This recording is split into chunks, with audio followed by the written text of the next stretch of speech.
Salut à tous, j'espère que vous allez bien. En tout cas, moi ça va nickel. Aujourd'hui, on est le 10 avril 2025. Donc aujourd'hui, on va faire une analyse de marché complète donc de ce qui s'est passé durant la semaine et également ce qui va se passer sûrement demain et également la semaine prochaine. On va essayer de voir ça.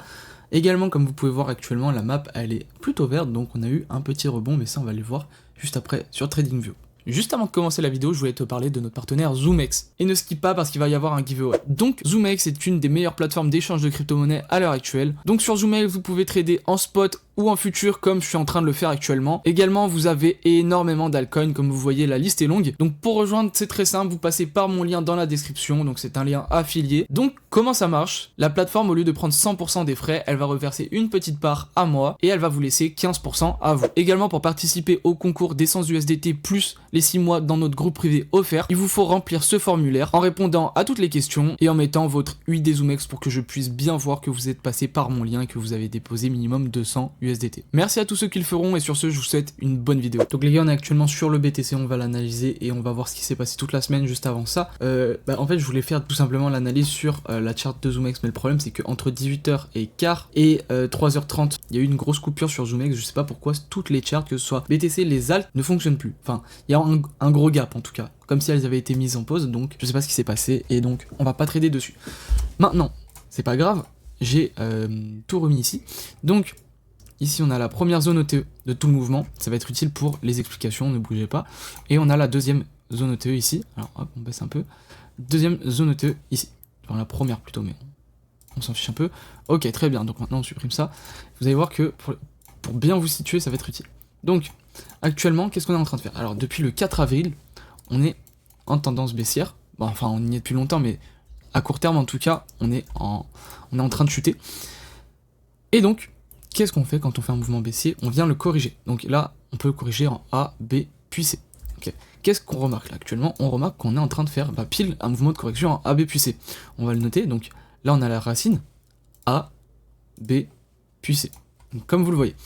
Et qu'est-ce qui est bien avec ça? Ça veut dire que globalement, on va ensuite continuer la tendance baissière. Donc, mouvement ABC, plus zone OTE, plus fair value gap, ça nous donne un très bon trade quand même. Comme ce que je vous avais call, tout simplement, ici. Donc, je vous avais call un premier short ici, s'il passait pas, on venait chercher l'autre, il n'y a pas de souci. Et quoi qu'il arrive, on serait rentable, parce que si on casse ça, je pense qu'on inverse la tendance, les gars. On va pas tergiverser, sachant que la tendance elle est baissière, donc je pense pas que dans tous les cas, on invalide ces deux trades. Voilà. Donc bref, on s'éparpille un peu. Et donc, pourquoi il y a eu cette forte hausse d'un coup? Bon, manipulation de Trump, qui annonce qu'il allait couper les tarifs douaniers, excusez-moi, pendant 90 jours. Donc forcément, un regain de marché, parce que tout le monde avait énormément perdu ça, le marché avait pricé un petit peu ça. D'ailleurs, il y a beaucoup d'alertes qui viennent de se mettre, je vais aller analyser tout ça juste après. Donc voilà, BTC, clairement, on est sur quelque chose comme ça. Donc, pour moi, dans la semaine à venir, va sûrement, donc, soit invalider ce trend et prendre la grosse tendance OTE du haut jusqu'à là, et encore, il faudrait la tracer jusque depuis ici, ok? Ça c'était vraiment le premier point le plus haut depuis le COS ici. Et si, ça c'est si on l'invalide ici, ça a l'air bien parti pour, mais c'est pas grave. Et si on l'invalide là, dans ce cas, retournement de marché, c'est ce que je dis à chaque fois, mais je pense pas. Donc ce qui va se passer, c'est que, on va revenir ici, ce qui va se passer, donc c'est, si on invalide ici, on va invalider là, et ici on va tomber, aller chercher notre target, et si on n'invalide pas là, on va chercher le dernier plus bas, qui est ici, et on va sûrement aller au niveau des 70 000, je le vois vraiment arriver comme ça. Voilà, donc là, il y a plusieurs scénarios en tête. Maintenant, Ethereum, qu'est-ce qui peut se passer? Ethereum, très simplement, pareil, je vous ai balancé deux trades, donc deux shorts, un short à 3.24, un short à 6.86. Et qu'est-ce qui est intéressant avec ça? C'est intéressant parce que ici on a une bonne zone de fair value gap, ok, et on a une zone OTE en plus. Donc zone OTE, alors si je dis pas de bêtises, pas du tout, c'est juste que là on avait beaucoup de points de confluence et je crois pas qu'il y avait une zone OTE, à moins que je la tire de là. Est-ce que j'ai fait ça? Hop, oui. Alors voilà, donc déjà, ce gros point de confluence et ce gros point de confluence. Maintenant, là, le but ça va être de quand même aller chercher la target, donc ici pour venir plus bas. Également, si on se fait rejeter ici, on aura dans tous les cas l'autre trade ici qui sera bon aussi pour rentrer en position. Je pense que je vais mettre mes ordres juste après la vidéo, comme ça je n'en rate aucun, parce que vous verrez, je vais vous montrer juste après, j'en ai encore raté un ou deux. Et ça m'énerve fortement. Donc voilà, mais sur l'Ethereum global, je suis pessimiste, je vais pas vous mentir, pour moi l'Ethereum il va nous faire une jolie chute et il va nous faire un nouveau plus bas. Globalement, parce que je pense qu'on n'a toujours pas atteint les targets qu'on doit atteindre. On a bien sûr liquidé tout ce qu'il y avait là, bah alors c'était plutôt ce qu'il y avait là, mais maintenant on a passé cette mèche ou pas? Alors je me souviens plus, ça a pas l'air. Non, on a clairement pas passé cette mèche, donc c'est clairement la prochaine target, donc des 1370, et la prochaine énorme target, elle est surtout ici, vous voyez. Ici on a laissé beaucoup de liquidité, donc au niveau des 1100 à 1000 tout court, ça va être... je pense que les 1000 ça peut être une très bonne target. Donc voilà, ça à retenir. Maintenant, qu'est-ce qu'on est venu faire sur Other? Other, je vous en avais parlé, donc je vous avais dit possible rebond avant de se faire rejeter par ce support, enfin par cette fair value gap. Donc elle est passée en inversed fair value gap, donc c'est normal que ça joue en tant que résistance un peu. Donc ça à voir, mais après c'est possible qu'on réintègre. En même temps que BTC, il pump jusqu'à la deuxième target, si la première elle s'annule. Donc voilà déjà ces 2 points. Mais globalement, en tous les cas, je pense qu'on va venir chercher un nouveau plus bas. On a clairement pas fini le bottom, que ce soit sur BTC, Ethereum ou même sur les alts.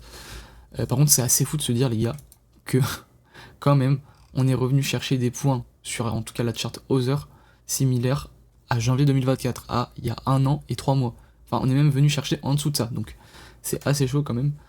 Mais bon, c'est comme ça, et il y a encore des points de liquidité assez importants à aller chercher, donc je pense d'ici cet été, on sera venu les chercher si on continue dans cette tendance. Maintenant, les alts que je voulais vous montrer, donc voilà, nickel. On a le fait, dans un premier temps, le fait qui, bon bah, a eu un gros pump, mais il n'y a pas eu une correction non plus de ouf. Et comme vous savez, on corrige en ABC, donc A, B et C. Moi, je vois bien quelque chose de comme ça, donc je me suis dit, pourquoi pas prendre un trade ici. Très bien.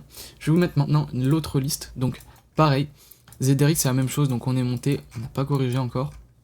Donc moi, je vois bien qu'on vienne faire un mouvement baissier, donc qu'on fasse un boss, donc on break la structure haussière. Donc là, on confirmerait une tendance baissière. Et du coup, qu'on revienne chercher un peu plus haut avant de redescendre. Et ça nous ferait notre magnifique ABC, donc A, B, puis C. Et là, on pourrait repartir si le BTC décide, sinon on pourrait aller enfoncer un peu plus bas. Maintenant, on a RSR. Le RSR, très très beau aussi. Très très beau. Donc, parfait. Donc le RSR, c'était pile ce que j'attendais. C'est pour ça que vous avez vu les alarmes quand je faisais la vidéo juste avant. Parce que on est venu chercher le top ici. Donc on est venu liquider. Malheureusement, là, on est en train de faire une autre mèche après celle-là qui n'est pas protégée. Pourquoi? Parce que on a fait une mèche moins haute que la précédente, donc on laisse des liquidités de partout. Je pense que, bon, bah, de toute façon, comment ça bouge, c'est plus qu'une question de temps avant qu'on vienne la prendre. Mais vous voyez, le RSR, c'est pareil que les autres. On n'est pas venu corriger. Pourtant, vous voyez, si on reprend de la racine, on a fait plus 30%. Normalement, ça c'est toujours suivi d'une correction. Donc là, je pense qu'il y a des bonnes opportunités qui arrivent.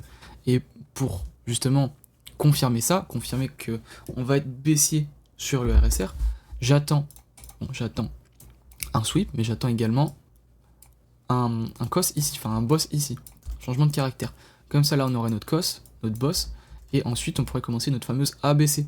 On commencerait de cette façon-là, A, B et C. On viendrait chercher une fair value gap ou une zone de confluence, et là, on viendrait target soit la zone ETE, soit des points de liquidité importants. Donc, je vois qu'il y a des points de liquidité importants ici, donc on pourrait se mettre juste avant, faire quelque chose comme ça. Et également, si vous regardez, donc, si on prend du début du mouvement à la fin du mouvement actuel, la zone ETE serait à partir des 0.0065. Donc là-dessus c'est vraiment bien. 65,9 pardon. Et là il y a un trade qui est potentiellement très très bon à prendre. Okay, vous voyez là on est en train de corriger. C'est malheureux, enfin malheureusement on a fait une big mesh.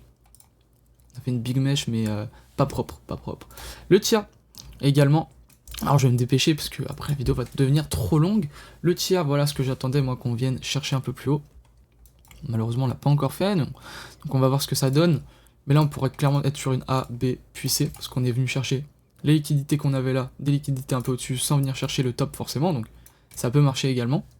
Maintenant je veux juste qu'on me confirme la tendance qui est baissière, donc je veux voir alors on va supprimer les traits que j'ai fait, je veux voir un tiers qui fait un truc comme ça, qui vient chercher un peu plus haut avant de vraiment tomber, et Dans ce cas, on commencerait notre...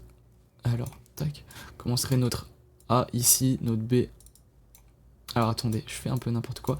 On commencerait notre A ici, notre B là, et donc notre C là-bas. Et ça nous ferait vraiment quelque chose de clean. Le note, pareil. Donc là, notre A, notre B, puis notre C. Là, j'attends, mais je trouve pas vraiment de zone de confluence. À la limite, il y a cette fair value gap qui a déjà été touchée, celle-là. Donc actuellement, je sais pas trop à quoi en penser. Par contre, ce que je peux voir, par exemple en 30 minutes, c'est que on laisse énormément de liquidité là. Donc pourquoi pas revenir ici. Donc dans la fair value gap qui est intacte encore ici. On a juste touché ici, on s'est fait rejeter. Avant de potentiellement retomber. Et en 30 minutes, j'envoie une toute petite là. Surtout qu'on a également laissé beaucoup de liquidité, donc ça peut être intéressant. En 1 heure, pareil, on a une mèche. Donc pour être intéressant de poser un short à partir de là. Voilà. Ensuite le CKB, désolé pour les bruits d'avion, je vais vers la fenêtre. Pour le CKB, on est venu chercher le trade, j'ai un peu le seum. Donc le trade, il visait quoi? Il visait, alors on va se mettre en 15 minutes, une fair value gap.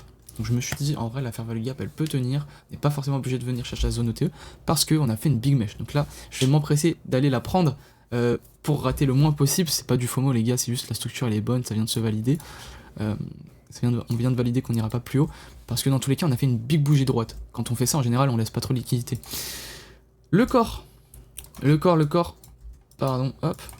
Le corps, il était très intéressant, malheureusement, on est revenu chercher la fair value gap et pas la confluence entre les différentes fair value gap qu'on avait et la zone OTE. Après, moi, je vois pourquoi on a fait ça, je vois pourquoi on n'est pas allé plus haut, parce que, comme vous voyez ici, on est descendu en ascenseur. Quand on descend en ascenseur, on laisse pas trop de liquidité.